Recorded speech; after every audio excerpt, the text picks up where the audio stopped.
శాయశక్తుల ప్రయత్నం చేసినాం.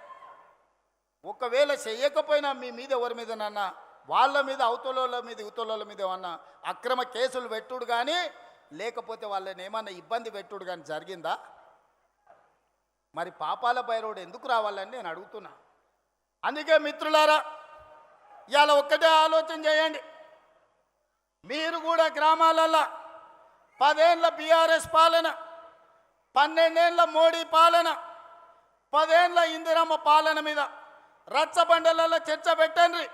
తాటి చెట్టు కాడ కళ్ళు తాగేటప్పుడు చర్చ పెట్టండి, బార్ షాప్ కాడ పెట్టండి, బీర్ షాప్ కాడ పెట్టండి, పెళ్లి కాడ పెట్టండి, సావు కాడ పెట్టండి, సర్పంచుల సంఘం కాడ పెట్టండి, లేకపోతే అసెంబ్లీలో పెట్టండి. చర్చ చేద్దాం. మనం చేసిన పనులు చెప్పుకోకపోవడం వల్ల ఈరోజు ఆ దుర్మార్గులు బామార్దులు బిల్లా రంగాలు ఊరూరు తిరిగి అబద్ధాలు చెప్తున్నారు. వాళ్ళకి దేవుడు శాపం పెట్టిండు, నిజం మాట్లాడితే మీ తల 1000 ముక్కలై సస్తారని. ఒక్క మాట కూడా నిజం మాట్లాడు. మొత్తం కుటుంబం అంటారా నాయన.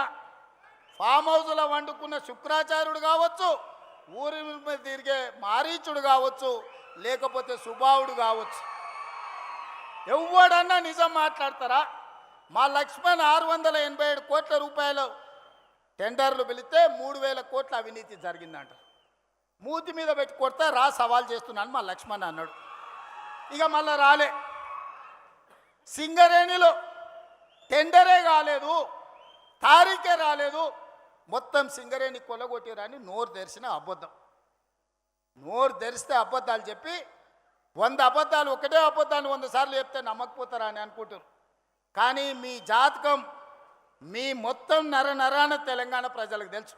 ఉద్యమం సమయంలో పిల్లల ప్రాణాలను ఎట్లా పొట్టన పెట్టుకున్నారో, అధికారంలోకి వచ్చిన తర్వాత ఎట్లా తెలంగాణ రాష్ట్రాన్ని కొల్లగొట్టినరో, ఎట్లా అక్రమ కేసులు పెట్టినరో తెలంగాణ సమాజానికి అంతా తెలుసు. మీరు ఎన్ని అబద్ధాలు చెప్పినా, మీరు ఎన్ని నాటకాలు వేసినా మిమ్మల్ని తెలంగాణ సమాజం నమ్మదు, క్షమించదు. అందుకే మిత్రులారా, ఇవాళ మా ఎంకన్న చాలా విషయాలు ప్రస్తావించు. నల్లగొండను ప్రత్యేకంగా చూడమన్నాడు. తప్పకుండా అదేవిధంగా మా పార్లమెంట్ సభ్యుడు నాకు అత్యంత సన్నిహితుడు రఘువీర్ గారు కూడా కొన్ని అంశాలను ప్రస్తావించడం జరిగింది. వాటన్నిటిని తప్పకుండా మా అధికారులకు ఆదేశాలు ఇచ్చి ఆ పనులను ఏ విధంగా ముందుకు తీసుకెళ్లాలనో 100% ప్రయత్నం చేస్తాం. కానీ చివరిగా మీకు ఒక్క మాట ఇవ్వదలుచుకున్నా. మళ్ళొచ్చే ఎన్నికల లోపల ఎస్ఎల్బిని పూర్తి చేసి కృష్ణానది జలాలను నల్లగొండ నేల మీద పారిస్తా, మీ పంటలు పండించే విధంగా 100% ఎస్ఎల్బిసిని పూర్తి చేయడమే కాదు, డిండి ప్రాజెక్టును పూర్తి చేయడానికి సంపూర్ణంగా నేను సహకారం అందిస్తా. నా జీవిత లక్ష్యం ఒక్కటే, మూసీ నది ప్రక్షాళన. మోడీ సబర్మతి కాదు, ఢిల్లీ యమునా కాదు, యోగి గంగా నది కాదు. ఈ దేశానికి ఎవడు వచ్చినా మూసీ నది ప్రక్షాళన చూడడానికి రావాలి. దేశానికి తలమానికంగా మూసీ నది ప్రక్షాళన చేస్తా. మా చామల కిరణ్ రెడ్డి ఏదైతే కోరుకుంటుండో ఆయన పార్లమెంట్లో, ఈ మూసీ కంపు నుంచి, కాలుష్యం నుంచి నల్లగొండ బిడ్డలకు విముక్తి కలిగించే బాధ్యత నాది. ఒట్టేసి చెప్తున్నా, మూసీ పూర్తి చేస్తా.